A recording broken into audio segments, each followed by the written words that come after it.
The fog lifts slowly from the Bosphorus on a November morning in 1856. The water is the color of pewter, barely distinguishable from the low-hanging sky. Along the European shore, fishermen haul their nets in silence, their breath visible in the cold air. The gulls cry above them, circling, waiting. And then, gradually, as the mist thins, something impossible begins to emerge from the gray. A white facade stretches along the waterfront for nearly 600 meters. The morning light catches the marble, turning it faintly pink, then gold. Columns rise in perfect rhythm. Windows multiply beyond counting. The building seems to have no end, extending in both directions until it vanishes into the remaining haze. A child in one of the fishing boats points and asks his father what it is. The father does not answer. He rows faster, as if proximity to such grandeur might somehow be dangerous. This is Dolmabahçe Palace on the morning of its first official reception. Inside, 16,000 pieces of silk curtain have been precisely arranged. 46 crystal chandeliers hang from painted ceilings. The largest of them, a gift from Queen Victoria, weighs 4.5 tons and contains 750 lamps. The floors are covered in the finest haraki carpets, woven by hands that will never touch such luxury themselves.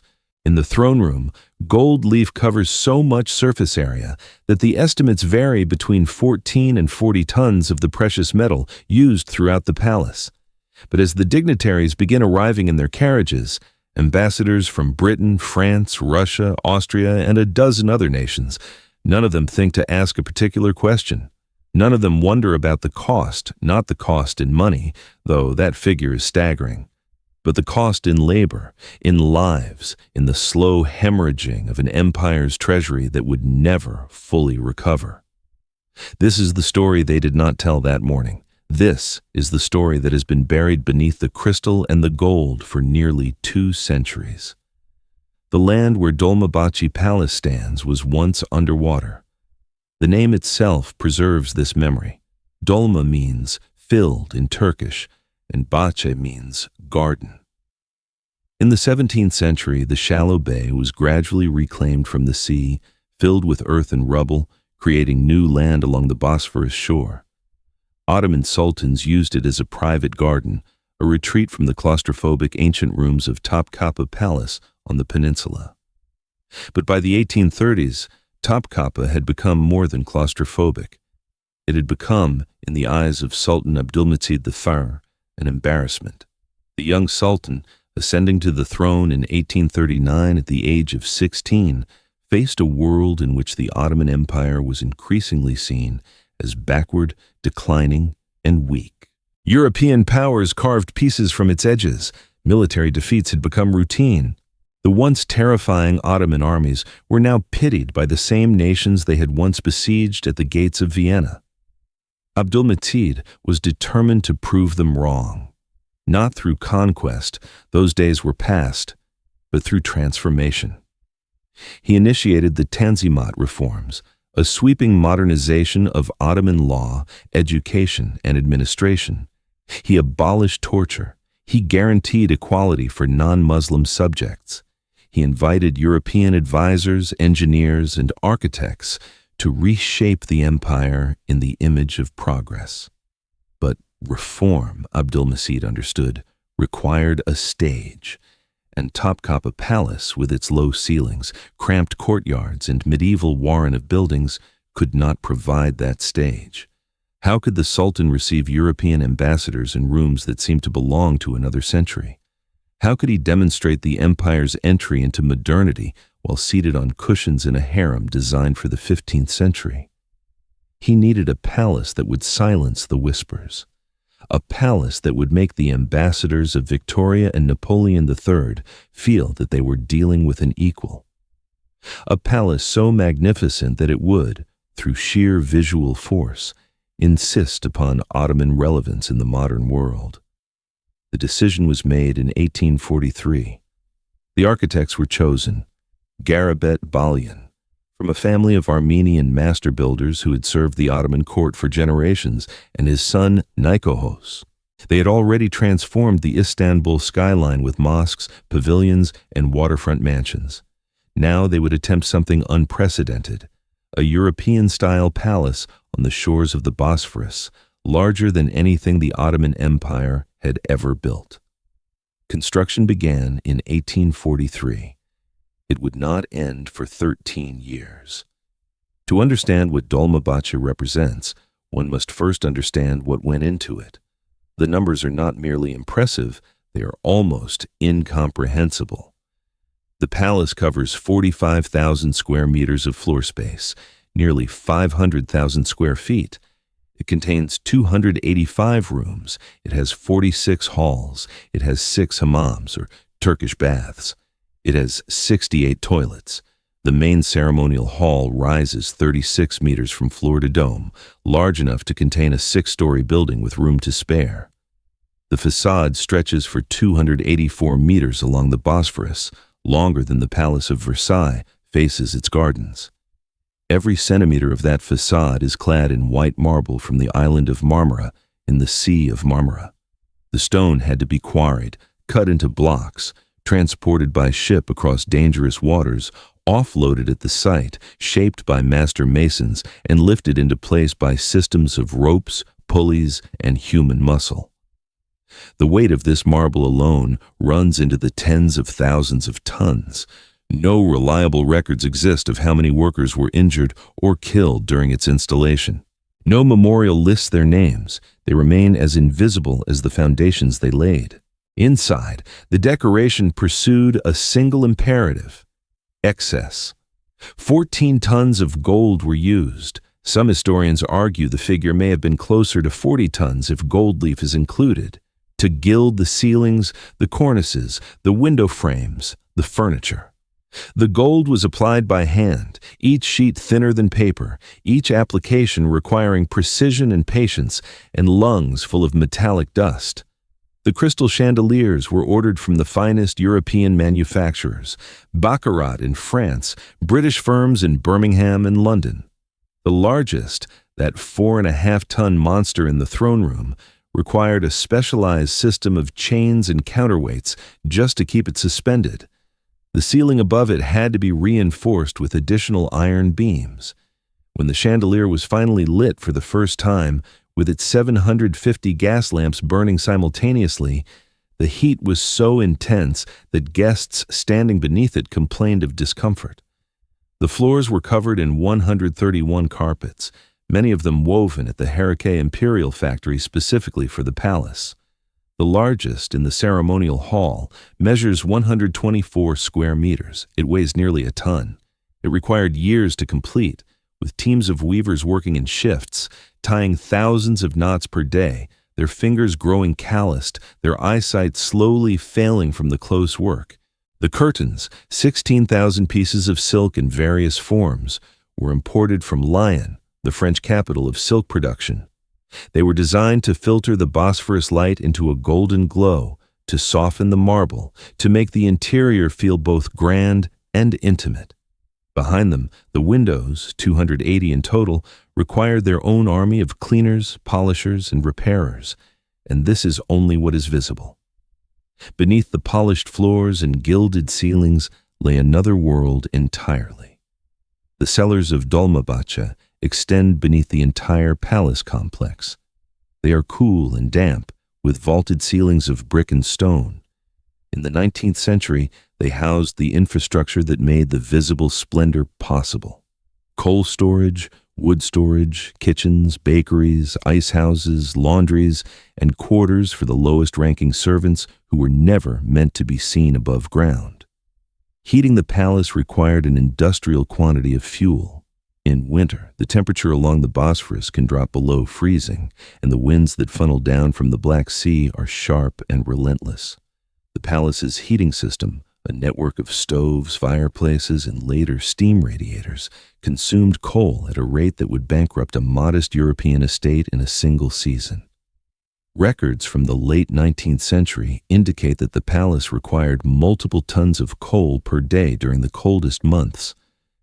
This coal had to be shipped from mines in the Black Sea region, offloaded at the palace docks, carried by hand into the storage cellars, and then distributed by servants to the hundreds of stoves and fireplaces throughout the building. The work was dirty, exhausting, and endless. It began before dawn and continued after midnight. The kitchens operated on a similar scale. Feeding the Sultan, his family, his court, his guards, his guests, and the hundreds of servants required a culinary operation larger than most military commissariats.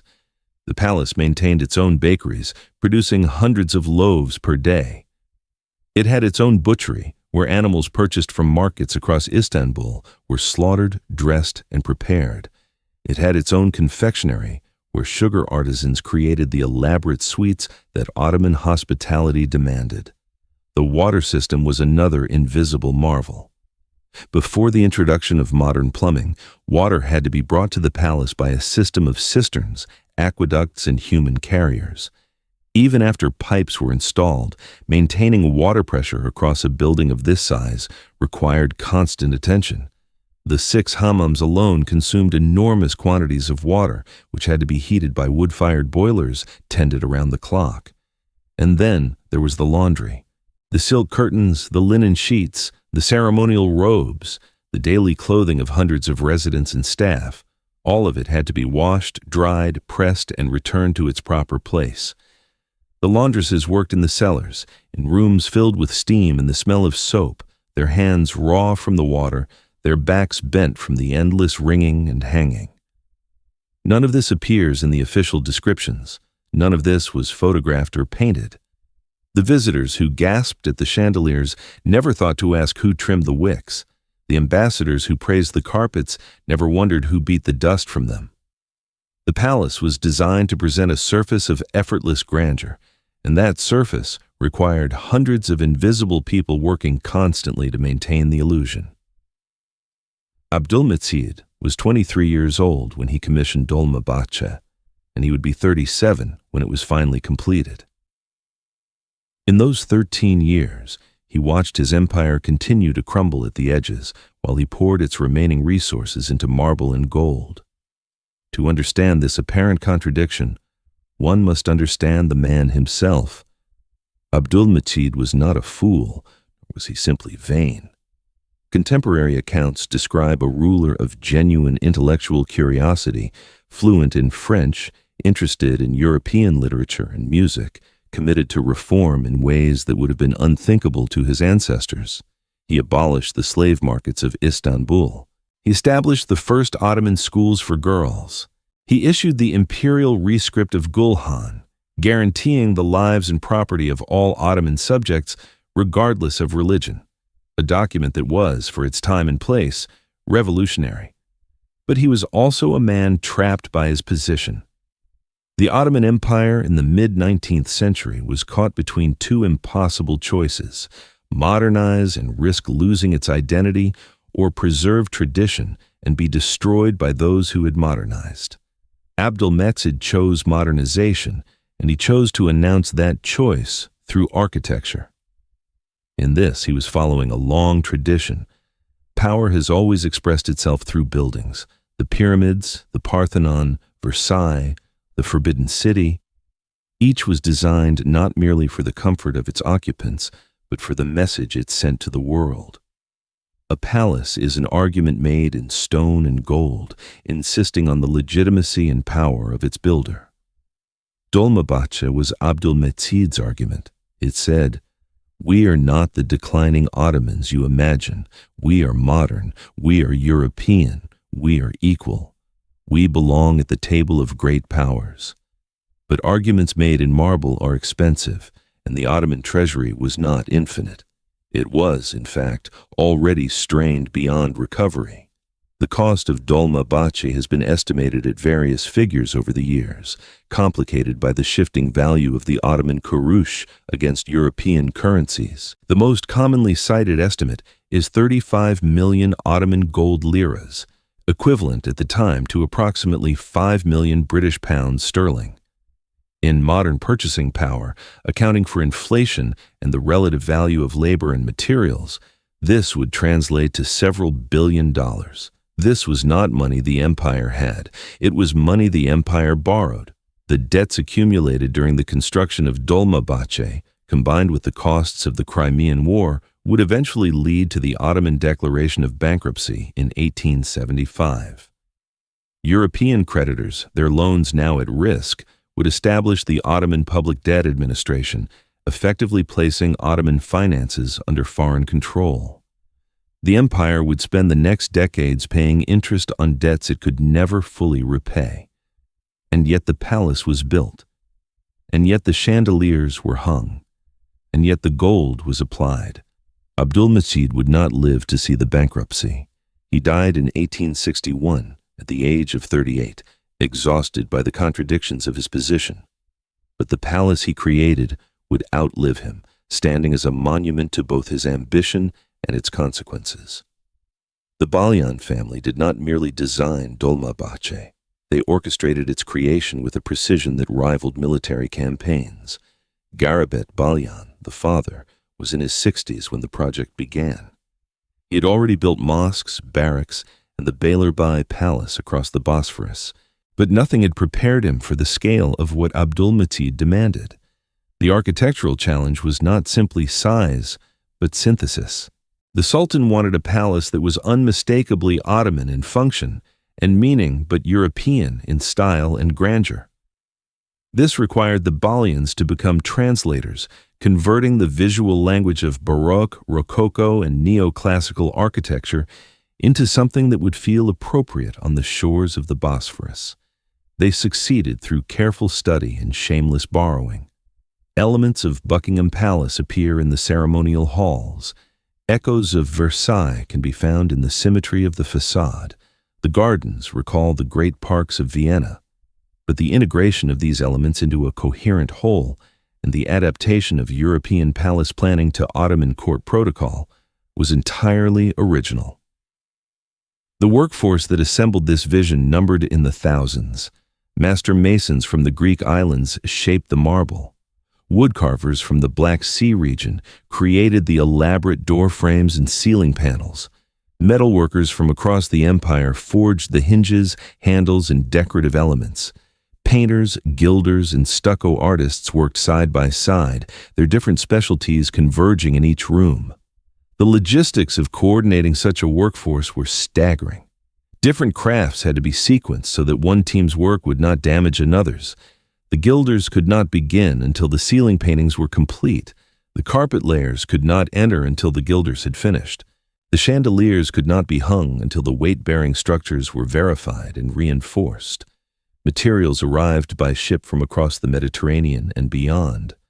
The marble from Marmara, the crystal from France and England, the silk from Lyon, the mahogany and rosewood for furniture from Africa and the Americas, the mirrors from Venice.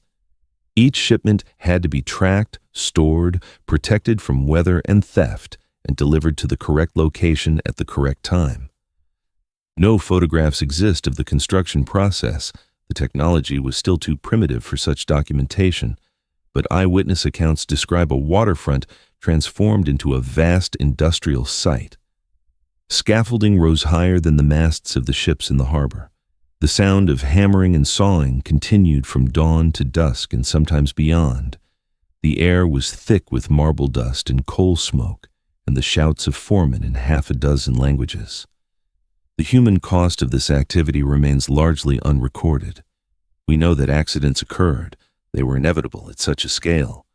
But no memorial exists to those who fell from scaffolding, were crushed by falling stone, or succumbed to the diseases that spread through any large concentration of laborers. Their sacrifice is present in every column, every cornice, every carefully fitted stone, but it is a presence that the finished palace was designed to erase. When Dolmabahçe was finally complete in 1856, it immediately became the administrative center of the Ottoman Empire. The Sultan moved his residence from Topkapi, and the ancient palace on the peninsula began its slow transformation from seat of power to museum piece. But running Dolmabahçe proved almost as expensive as building it. The palace required a permanent staff of hundreds. By the late 19th century, Records indicate that more than 1,000 people worked within its walls or in its service. This included the personal servants of the Sultan and his family, the guards, the gardeners, the cooks, the cleaners, the laundresses, the administrators, the secretaries, the translators, the musicians, the religious officials, and the countless specialists required for the palace's technical systems. Each of these people had to be housed, fed, and paid. The servant quarters in the lower levels and outbuildings accommodated some. Others lived in the surrounding neighborhood and commuted to work each day. The payroll alone represented a significant portion of the palace's operating budget. But salaries were only the beginning. The palace consumed resources at a rate that would have been sustainable only for the wealthiest nations. The coal for heating, the oil for lighting, and later, after electrification, the electricity for the same, the water for the baths and kitchens and laundries, the food for the residents and their guests, the materials for ongoing repairs and maintenance. The gardens, covering 56,000 square meters of the waterfront, required their own army of workers. The lawns had to be mowed, the flower beds planted and replanted with the seasons, the trees pruned, the pathways swept, the fountains maintained. In summer, the water features alone consumed enough to supply a small town. The Imperial factory existed in part to serve the palace's insatiable appetite for luxury textiles. When carpets wore thin, they had to be replaced. When curtains faded from the sun, new ones had to be woven. This was not maintenance in the ordinary sense. It was the continuous reconstruction of an artificial world that the elements would otherwise quickly destroy. And then there were the receptions, the banquets, the ceremonies. Each foreign ambassador received in the throne room represented an expenditure of food, flowers, candles, and labor. Each wedding, funeral, or religious festival celebrated within the palace walls added to the annual cost. The empire was performing wealth it no longer possessed, using the stage set of Dolmabahçe to convince its creditors that the debts would eventually be repaid. The successive sultans who occupied Dolmabahçe faced the same impossible equation. The palace required spending at imperial levels, but the imperial treasury was empty. Abdulaziz, who succeeded his brother Abdulmecid in 1861, was perhaps even more extravagant. He expanded the palace complex, added the Beylerbey Palace across the strait, and commissioned new furnishings and decorations. He hosted foreign monarchs with displays of hospitality that concealed growing desperation. When European creditors began demanding payment, he borrowed more to pay the interest on what he already owed. By 1875, the inevitable finally arrived. The Ottoman Empire declared bankruptcy. European powers established a debt commission that took control of significant portions of Ottoman revenue. The empire had not been conquered by foreign armies, it had been conquered by foreign bankers. And among the many causes of this catastrophe, the construction and maintenance of palaces like Dolmabahçe played its part. Abdulaziz was deposed in 1876, found dead a few days later, under circumstances that have never been fully explained. His successor lasted only months before mental illness made him unfit to rule. And then came Abdülhamid II, who had occupied Dolmabahçe only briefly before retreating to the smaller, more defensible Yıldız Palace in the hills above the Bosphorus. Abdülhamid's move was driven partly by paranoia. He feared assassination and preferred Yıldız's fortress-like seclusion, but it was also driven by economics. Yıldız was cheaper to maintain. Its smaller scale allowed for a reduced staff. Its distance from the city center meant fewer state occasions, fewer receptions, fewer of the ruinously expensive displays of hospitality that Dolmabahçe demanded. For decades, Dolmabahçe stood partially empty, used only for major ceremonies. The great chandeliers were not lit, the halls were closed, dust accumulated on the gilded ceilings. The invisible army of servants was reduced to a skeleton crew, barely enough to prevent the building from deteriorating entirely. But even reduced maintenance was expensive. The marble facade still required cleaning. The roofs still needed repair. The gardens still had to be tended, if only to prevent them from becoming completely overgrown. The palace remained a financial burden even in hibernation. The 20th century brought transformations that no 19th century sultan could have imagined. The empire, which had seemed permanent despite its troubles, collapsed with stunning speed in the aftermath of the First World War. In 1922, the Ottoman Sultanate was abolished. The last sultan, Mehmed VI, fled Istanbul aboard a British warship. Mustafa Kemal, soon to be known as Ataturk, led the new Turkish Republic that rose from the empire's ashes. Dolmabahçe, which might have been demolished or sold or allowed to crumble, instead acquired a new significance. Ataturk, though he established his government in Ankara, used the palace as his Istanbul residence. He worked in its rooms, received foreign dignitaries in its halls, and on November 10, 1938, died in its chambers. The room where Ataturk died, Room 71, became a shrine. The clock by his bed was stopped at 9:05 in the morning, the moment of his death, and has not been wound since. The bed, the furniture, the personal effects remain as they were that morning. Every year on November 10th, crowds gather at the palace gates for moments of silence at the exact hour of his passing. This new role, as a site of national memory rather than imperial residence, saved Dolmabahçe from the neglect that destroyed other Ottoman palaces. The Republic, for all its revolutionary hostility to the Sultanate, could not bring itself to abandon a building so connected to its founder. The palace had to be preserved, but preservation, as the new government quickly discovered, was nearly as expensive as construction. The challenges of maintaining a 19th century palace in the 20th century were fundamentally different from those the original occupants had faced. The coal-fired heating systems were obsolete and dangerous. Converting to modern heating required the installation of boilers, radiators, and ductwork throughout a structure that had never been designed for them. The work had to be done without damaging the decorative elements, which meant painstaking routing of pipes behind walls and beneath floors. The gas lighting was similarly obsolete. Electrification had begun under the late sultans, but the original wiring was primitive by modern standards and posed fire risks. Upgrading the electrical system meant threading new cables through the same hidden spaces, working around the elaborate plasterwork and gilding that could not be disturbed. The chandeliers themselves presented particular problems. The 4.5-ton Bohemian crystal chandelier in the throne room had been designed for gas lighting. Converting it to electricity required replacing every burner with a socket, rewiring the entire structure, and ensuring that the new electrical load would not overload the palace's system. The weight remained, of course, and the chains and ceiling supports required regular inspection to ensure they had not weakened. Plumbing brought similar challenges. The original system, a combination of Ottoman and early European technology, leaked, corroded, and failed. Replacing it meant digging up floors and breaking into walls while preserving the irreplaceable surfaces above. The 6 hammams, no longer in regular use, still had to be maintained to prevent water damage from spreading to adjacent rooms.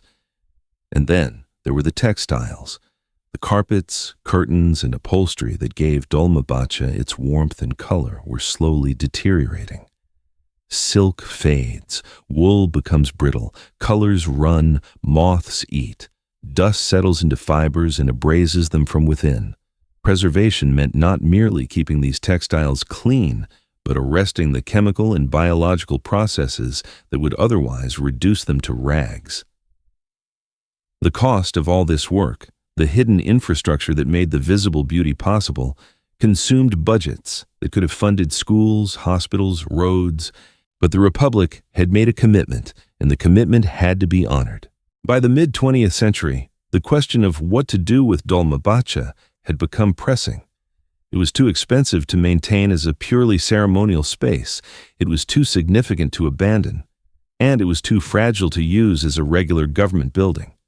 The answer, gradually arrived at, was tourism. Opening the palace to visitors served multiple purposes.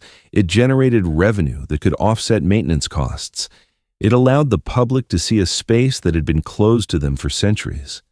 And it framed the palace as a historical monument rather than a symbol of imperial excess, a distinction that mattered to a republic still defining itself against its Ottoman past. But tourism brought its own challenges. Visitors, no matter how careful, damage historic interiors. Their breath raises humidity. Their footsteps wear floors. Their hands leave oils on surfaces. Their mere presence in large numbers alters temperature and air quality in ways that accelerate deterioration. The palace had to develop systems for managing this damage while still allowing access. Visitors were required to wear cloth covers over their shoes. Photography was restricted. Groups were limited in size and duration. Routes were designed to minimize traffic through the most fragile spaces. Guards were posted not only for security, but to prevent touching of surfaces. Even with these precautions, the impact of millions of visitors per year is measurable. The carpets in the most trafficked areas show wear that no amount of cleaning can reverse. The marble floors are slightly polished by the passage of feet. The door handles, touched by countless hands, have a different patina than those in rooms that remain closed to the public. And yet the visitors keep coming. Dolmabahçe receives more than 1 million tourists per year, most of them international. They come from Europe, from Asia, from the Americas, drawn by photographs of the crystal chandeliers, by the romance of Ottoman imperial history, by the connection to Ataturk. They pay their entrance fees, don their shoe covers, join their guided groups, and walk through the same rooms where sultans once paced and worried about debts they could never repay. Today, Dolmabahçe Palace is administered by the National Palaces Administration, a directorate under the Grand National Assembly of Turkey. This bureaucratic structure reflects the palace's unique status, neither quite museum nor quite government building, but something in between. The staff required to operate the palace has changed in composition, but not dramatically in size. The 1,000 servants of the imperial era have been replaced by hundreds of employees: curators, conservators, guides, guards, cleaners, administrators, technicians, groundskeepers, and specialists in fields that did not exist in the 19th century. The conservation department works year-round on projects that would have been unimaginable to the original builders. Teams of specialists clean the chandeliers using techniques developed for this specific purpose, removing decades of dust and grime without damaging the crystal or the metalwork. Textile conservators examine the carpets and curtains, identifying areas of damage, stabilizing fragile fibers, and sometimes undertaking repairs so delicate they require magnification. The gilding, which has faded over a century and a half, presents particular challenges. Restoration of gold leaf requires matching the original color, weight, and application technique. Done incorrectly, it looks wrong, too bright, too flat, obviously new. The conservators must become archaeologists of their own craft, studying the original methods and materials before attempting any intervention. The structural systems require constant attention. The marble facade, exposed to salt air and the polluted atmosphere of modern Istanbul, erodes slowly but continuously. Cracks must be filled. Damaged sections must be replaced with stone from the same quarries used in the original construction. The work is painstaking, expensive, and never truly finished. The mechanical systems, heating, electrical, plumbing, fire suppression, must be maintained and periodically upgraded. Each upgrade presents the same dilemma: how to install modern safety and efficiency systems without damaging historic fabric. The solutions are often ingenious but always expensive. And the gardens, those 56,000 square meters of green space on the Bosphorus waterfront, require their own budget for plants, equipment, and labor. In an era of rising temperatures and changing precipitation patterns, even the species of trees and flowers that can survive along the strait are shifting. The financial reality of maintaining Dolmabahçe in the 21st century is more complex than simple line items can capture. Ticket revenues cover a portion of operating costs, but not all of them. The remainder must come from government appropriations, which means that Turkish taxpayers continue to subsidize a palace built to glorify sultans their ancestors overthrew. This creates political sensitivities. Every budget cycle, questions arise about whether the money could be better spent elsewhere. The palace has attempted to diversify its revenue streams. The waterfront can be rented for high-end events, weddings, receptions, corporate functions, at prices that reflect its unique location and historical significance. These events generate income, but also create risks. The wear of equipment being moved in and out, the possibility of accidents, the general incompatibility of party atmospheres with historic preservation. International funding for conservation projects occasionally becomes available through UNESCO or European cultural programs, but such funding typically comes with conditions and paperwork that slow the actual work. By the time a grant is approved, the problem it was meant to address may have worsened. The economics of heritage tourism are also shifting. Competition for visitors has intensified as more sites around the world professionalize their offerings. The expectations of tourists have risen. They want audio guides in their language, comfortable facilities, interpretive programming that makes history feel relevant. Meeting these expectations requires ongoing investment in technology and training. And in the background, always, is the fundamental asymmetry of preservation economics. The costs are continuous, but the asset depreciates steadily. Each year that passes, the palace is 1 year older, its materials 1 year more fragile, its systems 1 year more obsolete.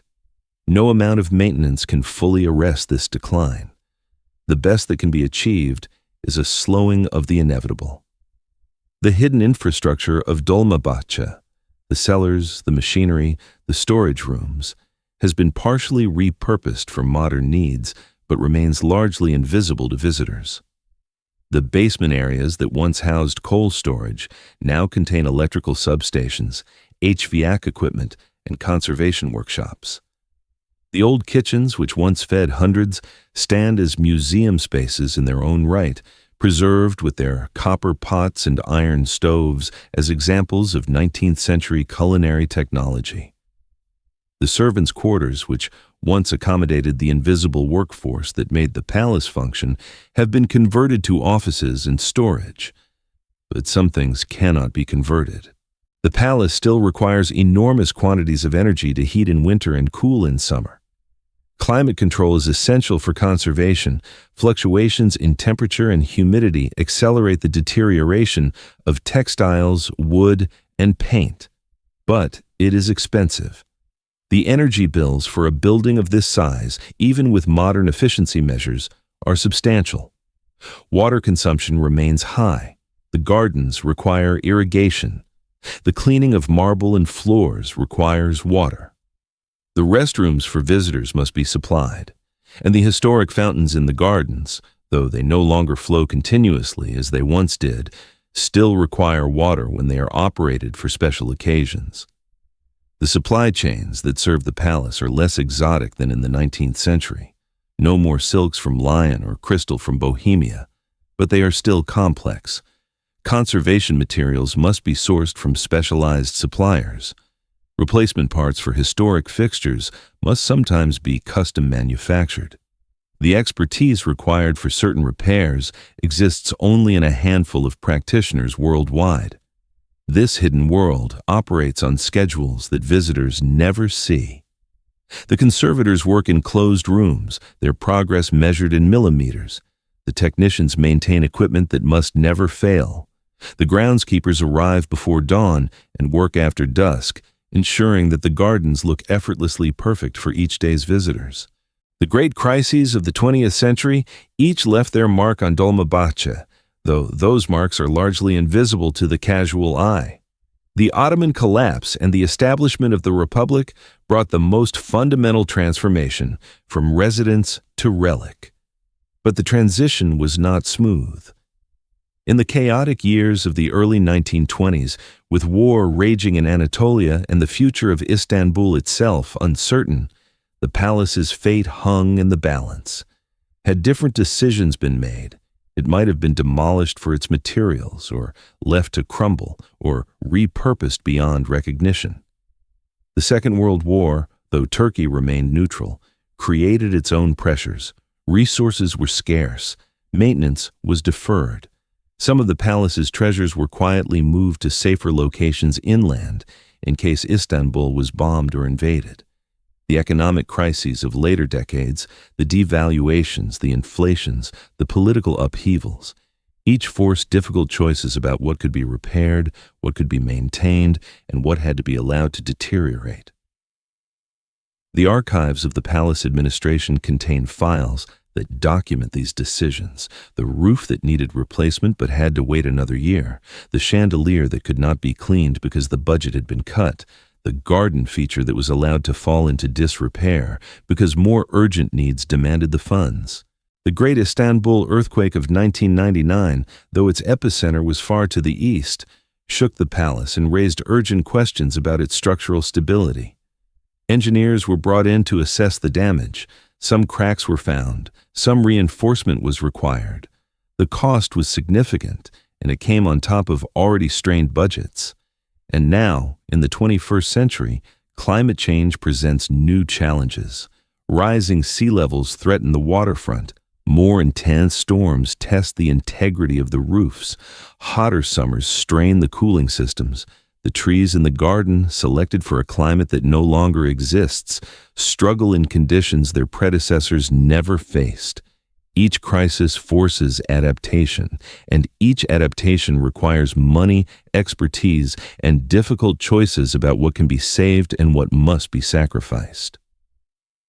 Walking through Dolmabahçe today, a visitor experiences something extraordinary: a complete, coherent, almost perfectly preserved 19th century interior, maintained at a level of quality that would have satisfied the most demanding sultan.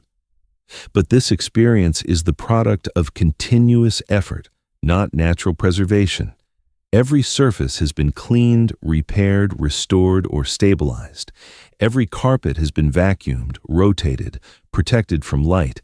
Every chandelier has been inspected, its crystals counted and cleaned, its metalwork polished, its electrical systems tested. Every window has been checked for leaks, its frames maintained, its glass cleaned on both sides. The visitor sees the result, but not the process. This is by design. The palace is meant to feel timeless, unchanged, as if the sultan might return at any moment. The intrusion of modern reality, the fire extinguishers, the exit signs, the electrical outlets, the climate sensors, is minimized, hidden, disguised. But the modern reality is everywhere, if one knows where to look.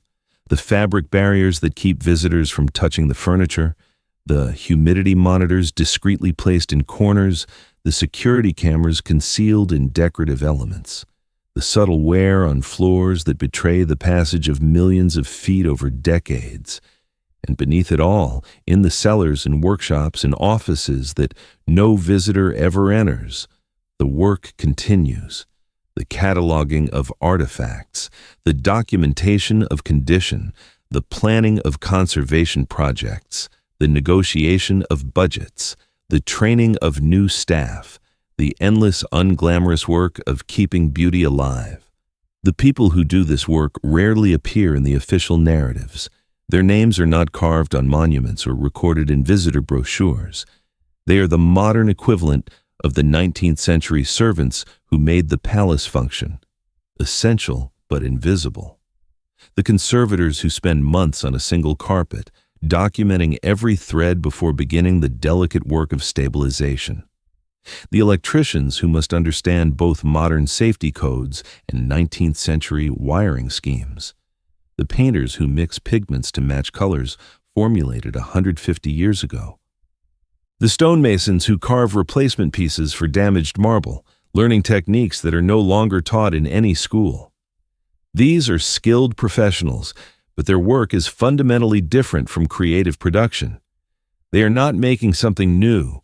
They are preventing something old from dying. Their success is measured not in what they create, but in what they preserve. Another year without visible deterioration, another decade without catastrophic failure, another generation that can walk through these halls and see what Abdulmecid saw. The guides who lead visitor groups perform a different kind of labor. They tell the story of the palace dozens of times per day, maintaining enthusiasm and accuracy despite the repetition. They answer the same questions. Is the chandelier really that heavy? Did Ataturk really die here? How much gold was used, with patience and professionalism? They manage the crowd flow, ensuring that visitors experience wonder without causing damage. The guards stand for hours, watching for the hand that reaches too close to a surface, the camera that appears despite restrictions, the visitor who separates from the group. Their vigilance prevents countless small damages that would accumulate into large ones. Their presence, visible but unobtrusive, maintains the boundary between appreciation and destruction. And the cleaners, the most invisible of all, work in the early hours and late evenings when the palace is closed. They vacuum the carpets that 1,000,000 feet have walked across. They dust the surfaces that exhaled breath has coated. They polish the marble that countless hands have touched despite all prohibitions.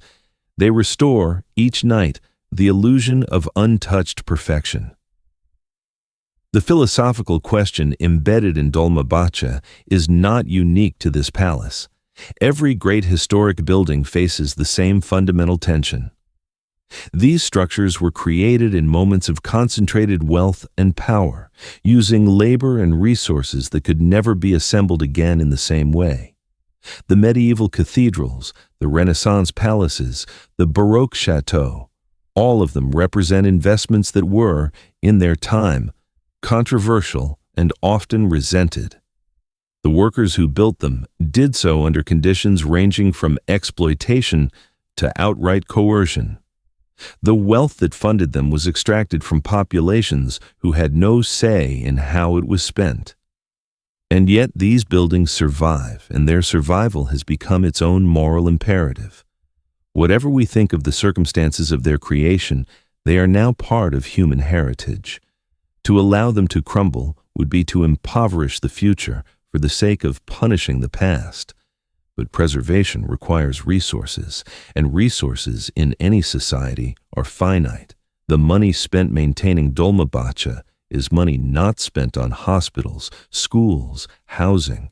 The expertise devoted to restoring 19th-century chandeliers is expertise not applied to contemporary problems. The labor invested in keeping the gardens perfect is labor not available for other purposes. This is not an argument against preservation. It is simply a recognition that preservation has costs, and those costs fall on people who had no part in the original creation. The Turkish taxpayer who funds Dolmabahçe's maintenance is subsidizing a sultan's vanity project, transformed now into a national treasure. This transformation does not erase the original exploitation. It adds a new layer of obligation on top of it. Abdulmecid, if he could see his palace today, would find much that is familiar and much that is strange. The physical fabric would be largely recognizable. The ceremonial hall with its impossible dome, the crystal chandelier still hanging where his workmen placed it, the marble staircase with its brass railings, the haraki carpet still covering the floors, though perhaps a bit more faded than he remembered. But the life that animates these spaces would be utterly alien.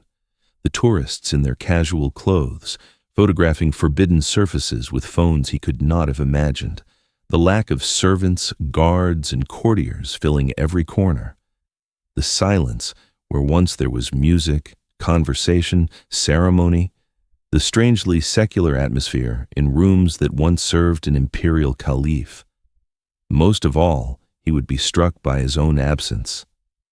The palace was designed around the person of the sultan, his movements, his rituals, his privacy, his power. Without that central figure, the spaces lose their original meaning. They become historical artifacts rather than living environments. They are preserved precisely because they are no longer used.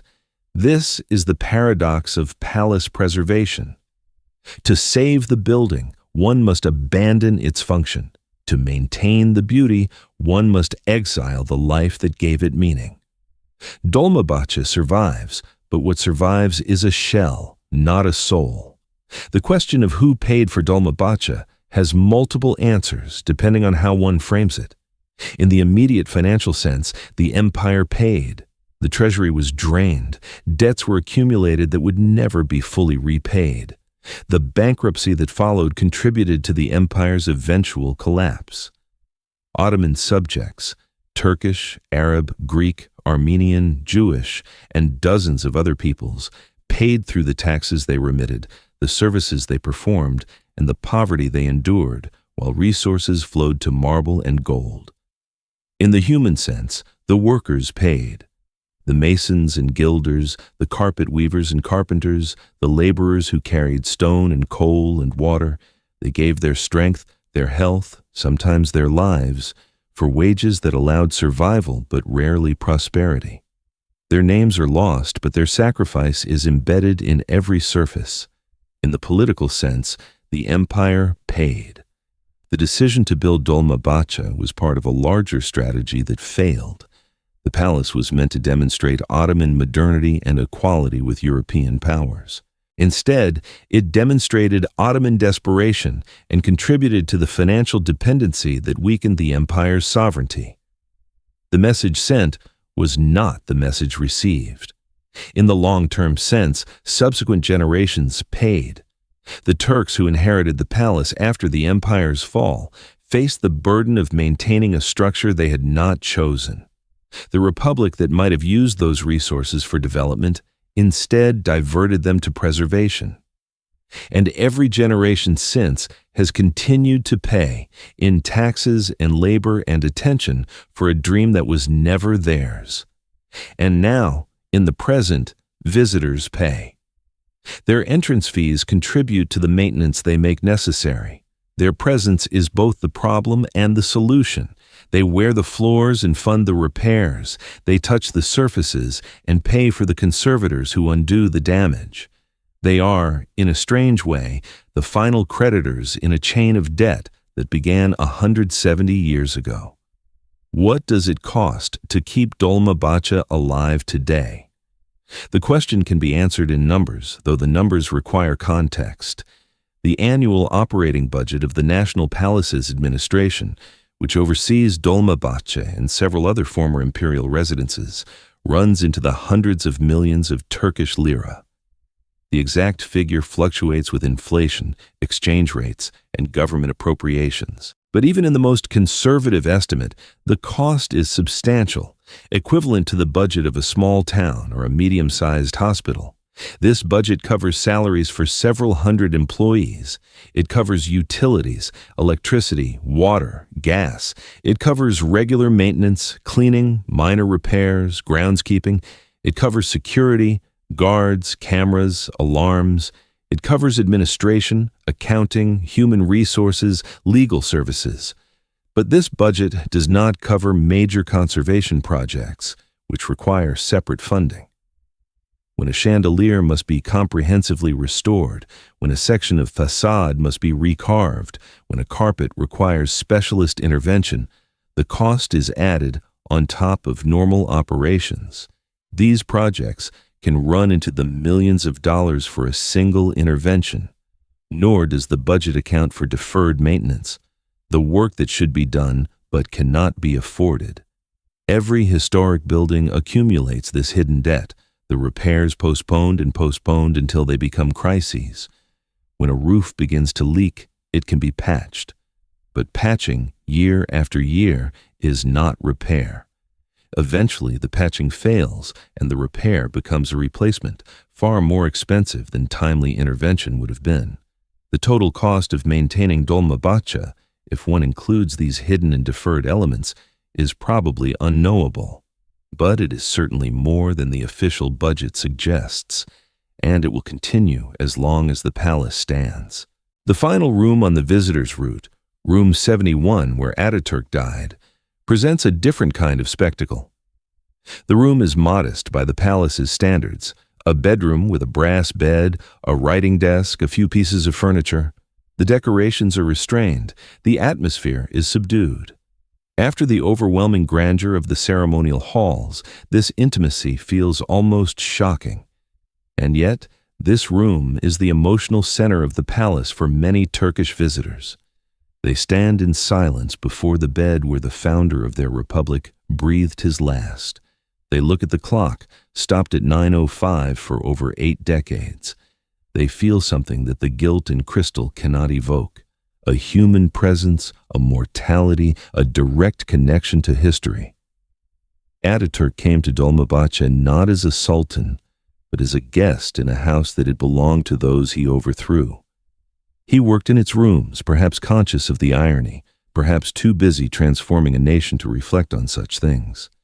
And when his illness became terminal, he returned here to die, in a palace built for sultans, surrounded by the ghosts of an empire he had helped to bury. The room has been preserved exactly as he left it, which means exactly as it was on November 10th, 1938.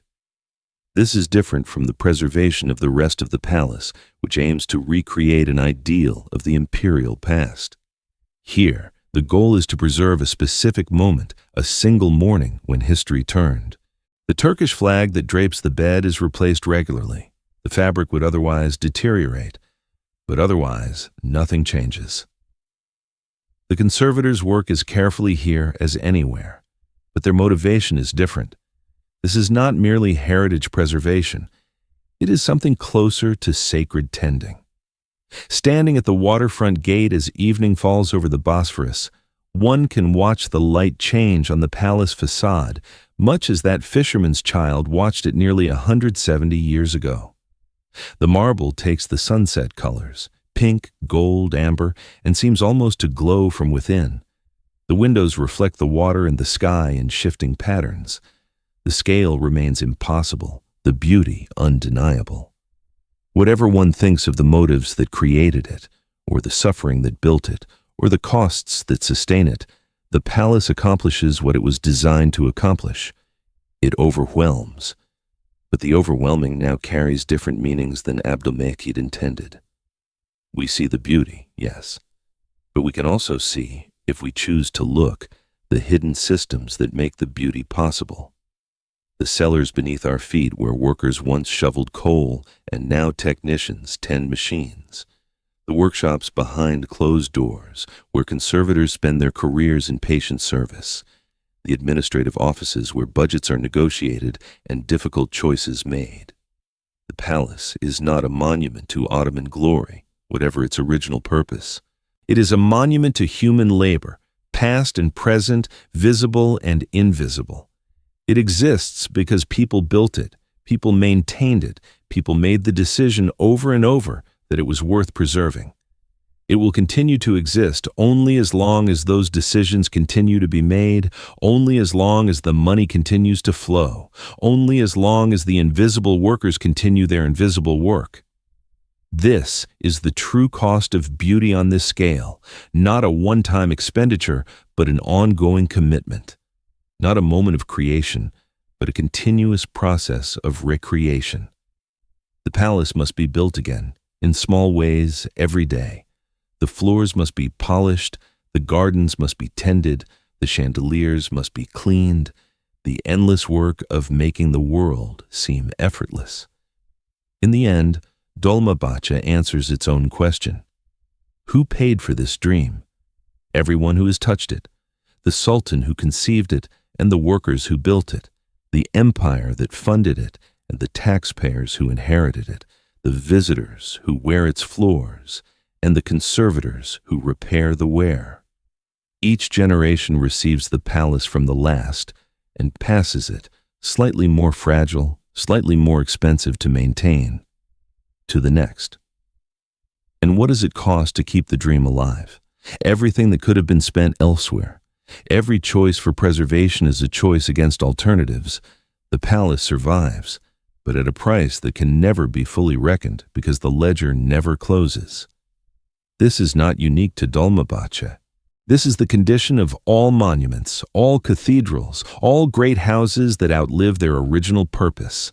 They become obligations, passing from generation to generation, demanding continuous sacrifice. The beauty is real. But it is beauty that lives on borrowed time, borrowed money, borrowed labor. It is beauty that requires, every single day, someone to choose it over something else.